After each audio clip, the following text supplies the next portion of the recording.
Register perfect, thank you. For parking. Hey, hold on.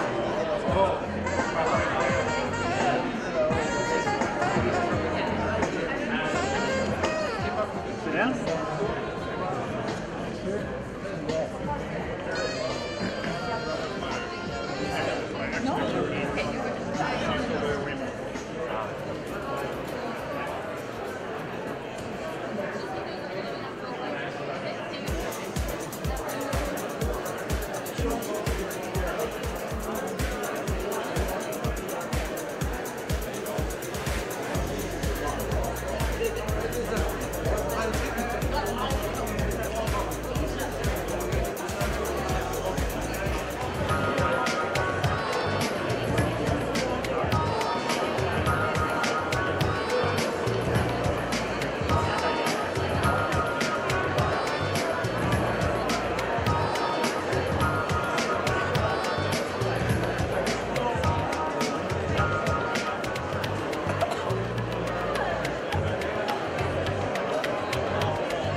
Hi, everyone. Welcome to the beautiful riding of Markham Unionville.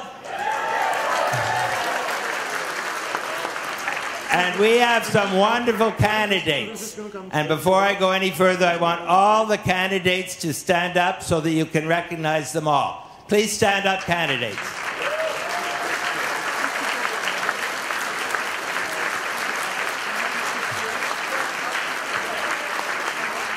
So we've got Leona, Bangu, Gang, Salma, Jane, John, who's actually an MP as well, Badgett, Arnold, who's also an MP, Yasmin, who's a former and soon-to-be again MP, Gary, Rob. Welcome to you all. We're all going to win, by the way.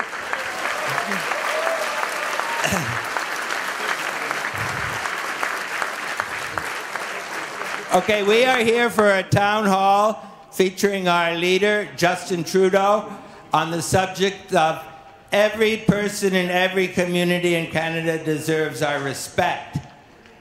Now that may sound obvious. Of course that's true. But the problem is Stephen Harper has taken us down a dangerous road in which he plays on people's fears and divides Canadians.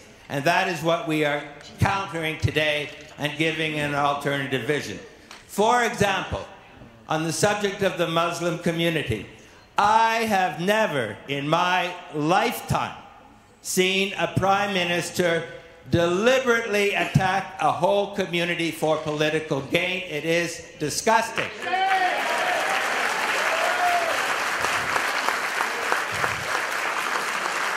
And whether you're talking about the niqab issue, the preposterous idea of government mandating imams, this is sowing the politics of fear, and it has to be stopped.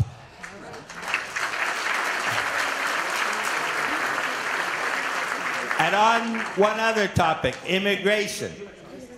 For reasons of building a multicultural society and growing our economy, Liberals welcome newcomers with a smile. Stephen Harper At most, he welcomes them with a scowl. He scowls at refugees, denying them basic health care even though a judge says that's cruel and unusual, denying them a fair hearing, and denying entry to all but a trickle of Syrians. He scowls at family class, with wait times soaring under his watch. And he scowls at new citizens, doubling the processing time, quadrupling the fees, and creating two classes of Canadian citizens. Now, Justin Trudeau has said repeatedly that none of this is acceptable for Liberals, and we will change it when we come to power.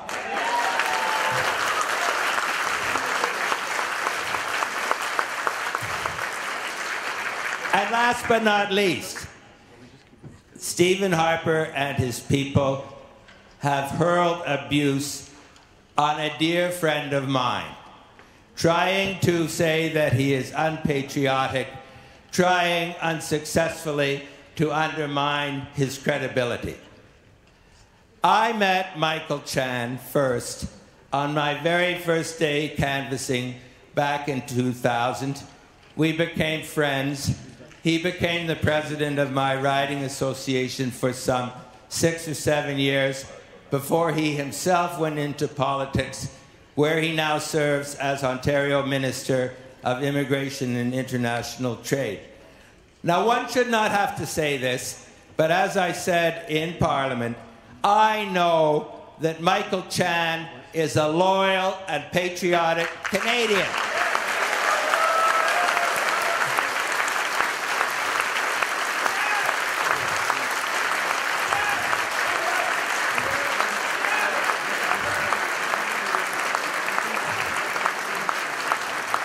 I also know that Michael Chan is one of us.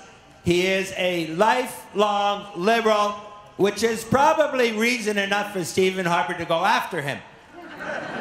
So, ladies and gentlemen, please join me in giving a really, really warm welcome to Ontario Minister Michael Chan.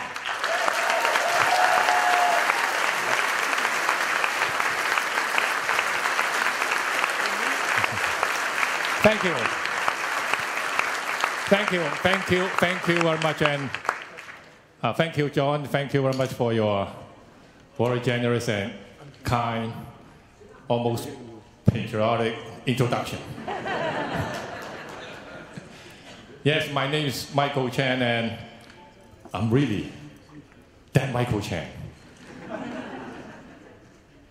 That Michael Chan that is so unfortunately famous recently. And if you do not know that, Michael Chan, you must recently came back from the moon. I really want to thank the opportunity of being here today, and I want to thank Mr. Trudeau for this opportunity. And pardon me, I should say, I want to thank the next Prime Minister of Canada for this opportunity.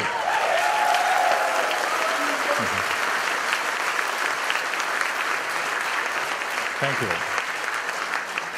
Well, welcome to Markham Unionville, and welcome to the city of Markham, as our great mayor so often talk about and echo about our diversity.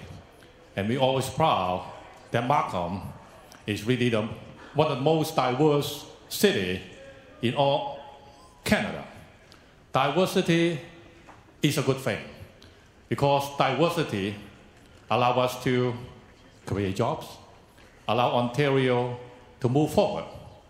With all this year that we're able to incubate, build and develop diversity, we do have to thank one person who in 1971 opened the door for the newer immigrants to arrive this country, and that person is called our former Prime Minister, period, Trudeau. Thank you for that. Thank you.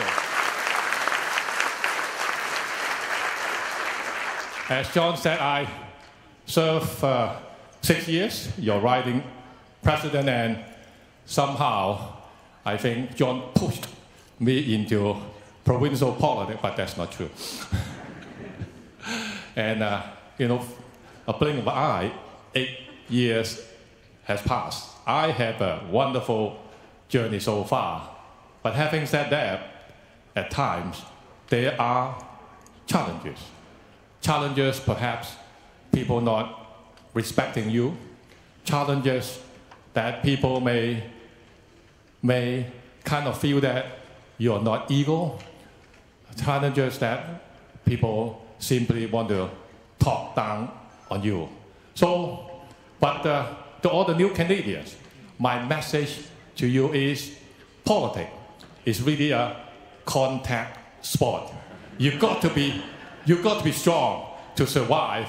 And I can tell you, I am going to be strong and I'm going to survive.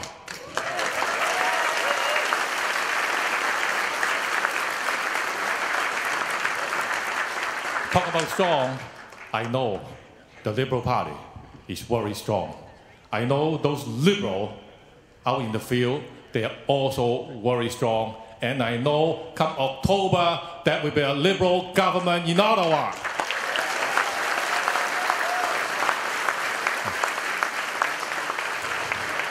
So I was told, keep your language or keep your remark a bit short. So I rather now. Thank you for that, John. You just delay another 30 seconds. But I would like to pass back the mic to John. And thank you much for having me today.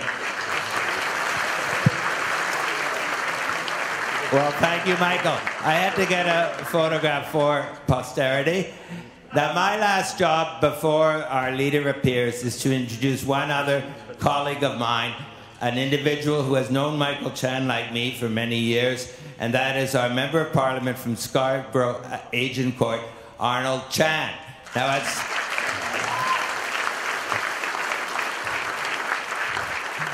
as many of you know, Arnold has been undergoing significant health treatment recently, and we are really, really pleased that Arnold can be here to talk to us today. Arnold Chan.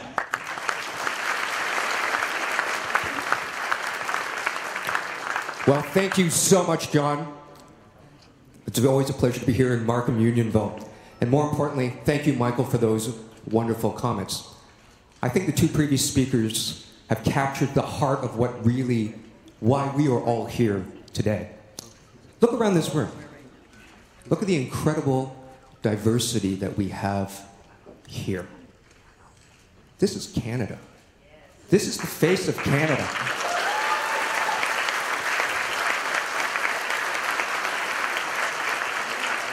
And this is the continued project that we need to ultimately build to make a better Canada. Now, why I got this mic, I've got to say something too about my friend and mentor, Michael Chan. As John has intimated, I know Michael well as well. He came a little later than John. He served as Michael served as John's riding president. And when John and a few others managed to persuade Michael to enter public life, I was his first chief of staff at Queen's Park. Now, many of you have read the articles in the Globe and Mail. And it seems to suggest that Michael and another unnamed minister in British Columbia may have been unduly influenced by foreign powers, or worse, that in fact he may be serving those foreign powers. I was there during those critical times.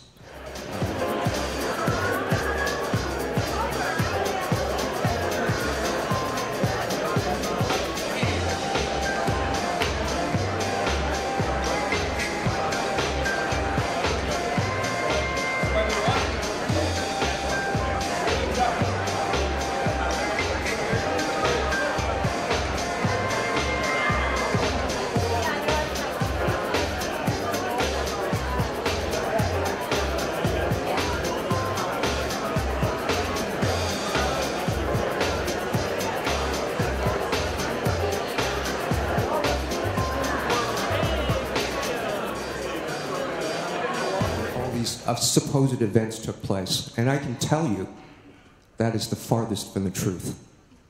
Michael Chan, the reason why he is the man that he is here today is because he brought the kinds of values that so many of you in this room have brought here to Canada or have invested in.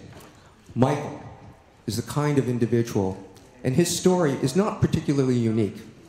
A newly landed immigrant here in Canada who didn't have a lot, but through hard work and perseverance, he built an incredibly successful private sector career. And when we came and called upon him to serve our public, he applied the exact same hard work and perseverance that ultimately propels him to the man that he is today. That is what builds Canada. And we should, in fact, thank Michael Chan for that work that he's done, and to thank all the other Canadians who have done exactly the same thing in coming to this land, whether you've come as a new immigrant or that you are children of immigrants. It is your contribution, each and every one of you, that is part of the ongoing Canadian project.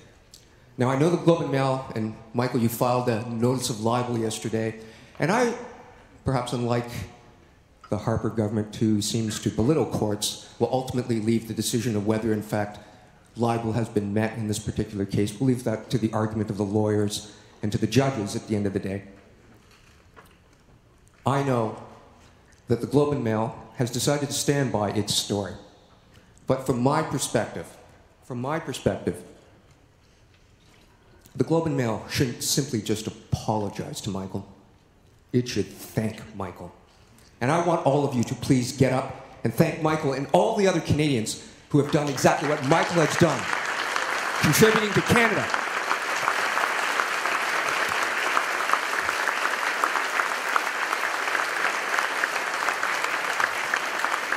And that gets me, thank you. And that gets me really to the heart of the matter. And John has already again alluded to this, which is about what I recently dubbed in a Huffington Post article, the strength of our inclusive diversity. What we have constantly heard is a message, as John has indicated, a Harper government, for political purposes, has decided to divide certain segments of the population, divide Canadians for his own political gain. That is not the Canadian way, and that is not the kind of Canada we want to build. But we're hearing a different message, a message from another leader, a real leader, a leader that's going to bring Canadians together again, one that basically says that we are stronger together than divided, a leader that ultimately will bring all of us into the common project of building a stronger, inclusive Canada. And that leader is my friend and our leader, Justin Trudeau, the next Prime Minister of Canada.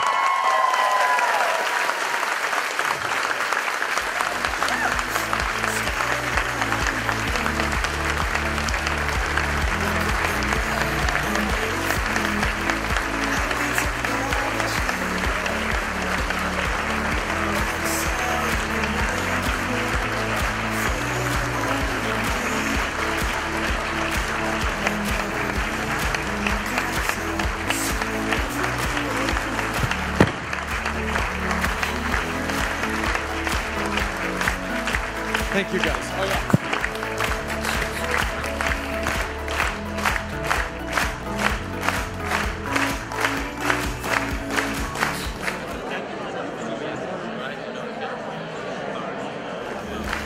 Thank you, guys. Thank you all for being here. First of all, a huge thank you to John McCallum for being our local MP and hosting us and drawing so many people here today. Thank you to Arnold Chan for his kind and warm introduction and his words, and of course, John and Arnold's words. I echo very much in support of my dear friend Michael Chan, who is an extraordinary minister, an extraordinary servant to the community, but also an extraordinary Canadian. Thank you very much for all you do. We also have, as you saw, a number of extraordinary candidates here, and I'm not going to list them all because I want to focus this event on all of you. This is what politics is supposed to be about. A conversation about how we build a better future together. Conversation about the kinds of issues that are of concern to us, the kinds of response we need to have as a community, as a society, as a government, as a country, the kind of challenges the world is throwing at us, and the kinds of opportunities that Canada can and must seize. This doesn't happen from a bunch of politicians standing up in Ottawa or coming into your town to give a speech and then walk away, perhaps not even by taking any questions at all, including from media. This happens through engaging in the kind of open, real conversations that we need to have about the future we need to build together. And being a citizen is more than just paying your taxes and obeying the law and voting from time to time. Being a citizen is being involved and engaged in the life of your community. And all of you, as Canadians, are already in so many different ways involved. Maybe you're a coach for your kids' soccer team. Maybe you volunteer at a local shelter. Or maybe you just send a check every month to Amnesty International or World Vision. Maybe you're taking a position on the environment, either locally around a park that means a lot to you, or on a big issue like climate change or resource depletion. Canadians are, by our very nature, engaged with our neighbors and our community. I think it has something to do with being in a land that's too big, too empty, and too damn cold too many months of the year. Of course, except for, of course, the few days when it's just too damn hot. But that's the beauty of this place. But we've learned to lean on each other. We've learned to be there for each other, to be concerned about how our neighbor's doing. And it goes back hundreds of years to when all we had to survive was to count on neighbors to make us through one more winter or one more dark night. So it's in our nature to be engaged, hopeful, and involved. And that's one of the reasons why so many people are turning away from politics the way it's currently practiced at the federal level.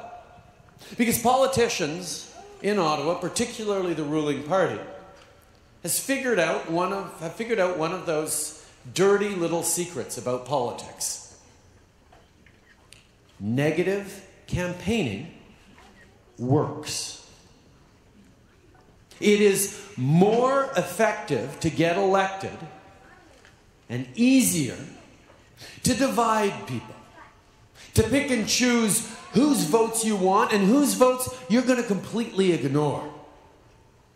It's easier to motivate people through fear than it is through hope and through positivity.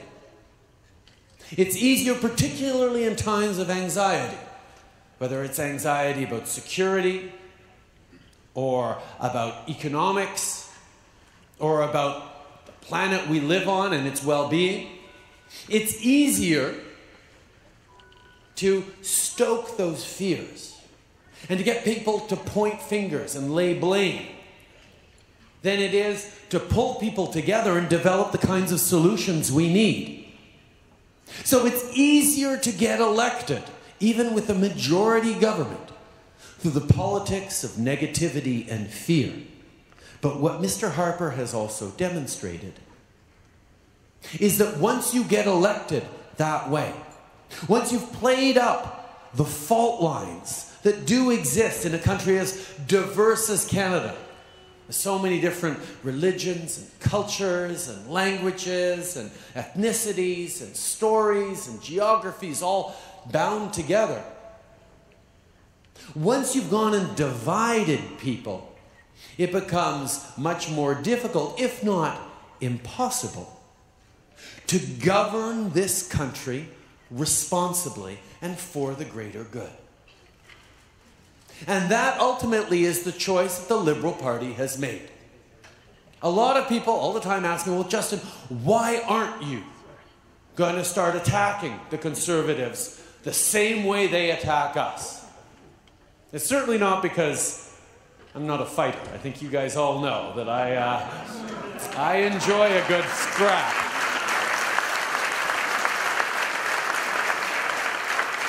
It's that